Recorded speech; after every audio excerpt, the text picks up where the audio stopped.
Buxoro viloyati bo'yicha yalpi hududiy mahsulotimizning 71% dan ortig'i aynan kichik biznes subyektlari tomonidan shakllantiriladi.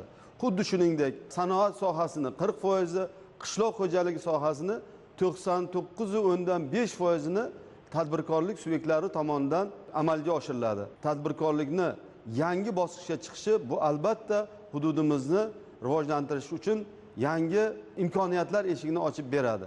Muhtaram Prezidentimiz tomonidan bugun viloyatlarni rivojlantirish bo'yicha yo'nalishlar berdilar.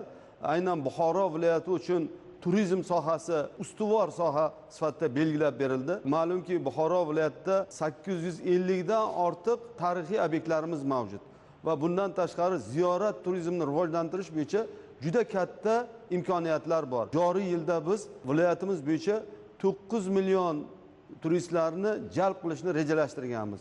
Shundan 3,5 milliontasi bu xorijiy davlatlardan, ya'ni Yevropa, Amerika Qo'shma Shtatlari, Osiyo davlatlari, Turkiya shu kabi davlatlardan turistlarni kelishini kutyapmiz.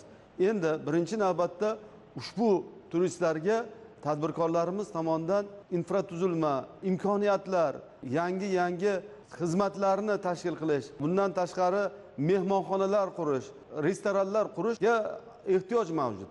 Bugungi yig'ilishda aynan mana shu turizm sohasida rivojlantirishni, istiqbollarini belgilab beruvchi yangi imkoniyat va sharoitlar muhtaram Prezidentimiz tomonidan yaratib berildi.